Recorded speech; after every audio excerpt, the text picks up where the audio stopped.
when a deeply nervous, soft-spoken 11-year-old boy named Ollie slowly walked onto the massive Britain's Got Talent stage. The entire theater immediately fell into a collective state of protective empathy. Visibly trembling and quietly answering the judge's questions with a heavily hesitant voice, he painted the perfect picture of childhood innocence and extreme vulnerability.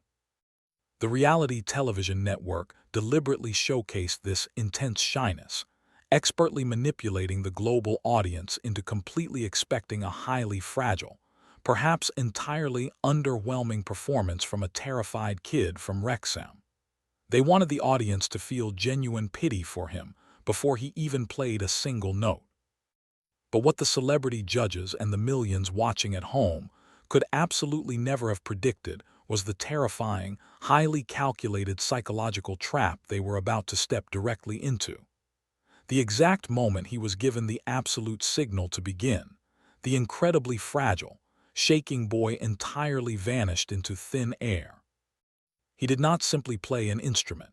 He completely actively summoned a massively aggressive, highly dominant rock and roll alter ego that completely violently shattered the manufactured television illusion in a matter of microscopic seconds. To completely understand the massive, terrifying depth of his raw musical capability, we absolutely must strictly analyze the highly unorthodox, deeply personal origin of his musical education. Unlike thousands of privileged child prodigies who are aggressively forced into highly expensive, elite classical music conservatories by overbearing parents, Ollie's entire massive musical foundation was forged entirely in absolute secret. At the incredibly tender age of merely 7 years old, completely bypassing traditional academic music theory, he actively began learning the complex, heavy mechanics of the electric guitar directly from his grandfather. This deeply intimate, cross-generational mentorship completely actively shielded him from the highly toxic, standardized corporate music education system. Instead of learning basic, gentle acoustic pop songs designed for children, his grandfather entirely exposed him to the massive, aggressive, heavy blues rock foundations of legendary bands. By strictly absorbing this raw, unadulterated musical history in the quiet isolation of his home, he completely rewired his developing neurological pathways.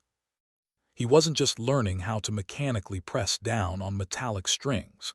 He was mathematically inheriting decades of pure rock and roll attitude.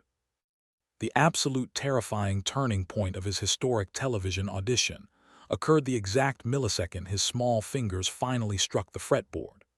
The deeply shy, stumbling child completely aggressively morphed into a massive, highly intimidating musical titan.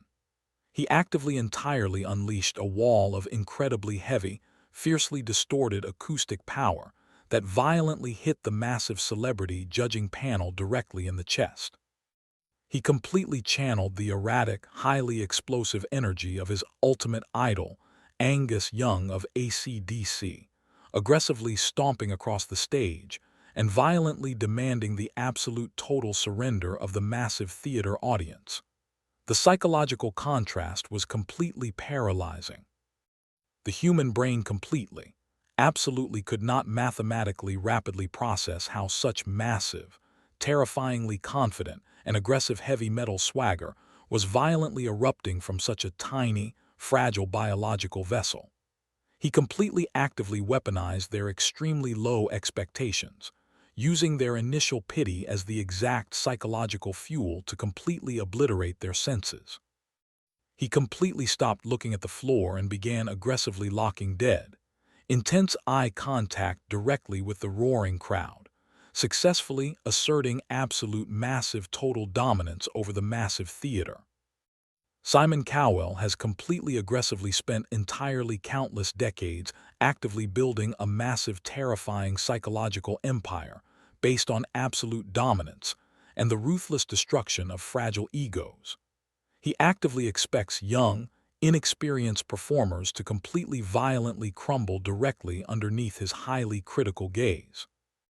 However, the deeply terrifying psychological brilliance of Ollie's massive aggressive alter ego completely violently reversed this entire massive deeply established power dynamic.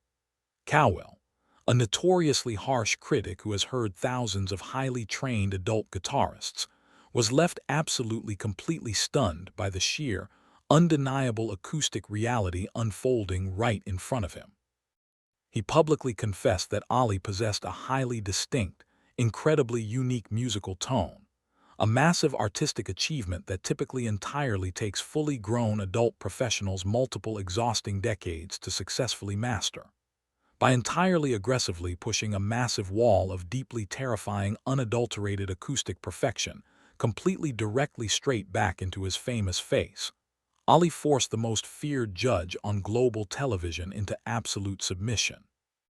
Cowell completely surrendered, mathematically proving that undeniable raw talent completely violently destroys even the biggest corporate egos. The sheer, terrifying magnitude of his absolute acoustic dominance violently triggered an unprecedented reaction from the judging panel, completely breaking the standard operational rules of the television network. Amanda Holden, completely overwhelmed by the highly aggressive, massive wall of sound and the sheer audacity of this 11-year-old rock monster, completely aggressively smashed the highly coveted golden buzzer before the judging comments could even properly begin. This was not a standard television protocol. This was an entirely organic, deeply visceral reaction to witnessing a massive historical anomaly in real time. She publicly admitted that she completely went early, aggressively driven by the pure, unadulterated adrenaline that Ollie had violently injected directly into the massive theater. This highly chaotic, rule-breaking moment perfectly mirrored the exact aggressive, anti-establishment spirit of rock and roll that Ollie was actively channeling. He completely actively successfully turned a highly sanitized, corporate reality television show into his own personal, aggressively loud, completely chaotic underground rock concert, entirely dictating the absolute terms of his own massive success. When Ollie violently returned for the massive live broadcast semifinals, the television network completely actively realized they were no longer dealing with a highly fragile reality show contestant. They were actively managing a fully formed, highly dangerous rock star. They aggressively provided him with a massive, highly elite professional staging setup, described by the judges as a full Wembley Stadium rig. But completely unlike thousands of amateur performers who are completely aggressively swallowed whole by massive, expensive stage production, Ollie actively used the massive pyrotechnics and highly aggressive lighting as his own personal playground. He completely confidently marched out onto the massive stage, highly aggressively keeping the screaming audience waiting before he even played a single note, executing the absolute ultimate psychological power move of a veteran rock legend. The judges, including Bruno Tonioli, who aggressively compared his elite technical riffing skills to the legendary Brian May of Queen, were completely terrified by his absolute lack of fear. He completely aggressively proved that the massive golden buzzer was absolutely not a fluke. It was merely the opening act of his massive global domination. The true mark of his absolute psychological mastery was the incredibly brilliant emotional retreat. He executed the exact absolute second the massive, intense, heavy music completely stopped. The terrifying, aggressive monster completely, silently disappeared into the shadows, and the incredibly fragile, highly nervous, deeply shy 11-year-old boy completely, suddenly, violently returned, politely and softly thanking the roaring crowd. By quickly returning to his highly fragile state exactly after the massive aggressive performance, he completely effectively forced the terrified judges to instantly experience a profound rush of deep biological protective empathy. The human brain completely rapidly transitions from extreme primal shock back to massive profound adoration in a matter of microscopic seconds. He completely brilliantly manipulated the massive television audience, leaving them deeply emotionally exhausted, but absolutely completely entirely addicted to his massive acoustic power. He mathematically proved that true rock and roll is absolutely not dead. It was simply waiting in a small town in Wales for an 11-year-old boy to pick up a guitar and violently remind the entire world exactly what absolute raw, unadulterated musical power truly looks like.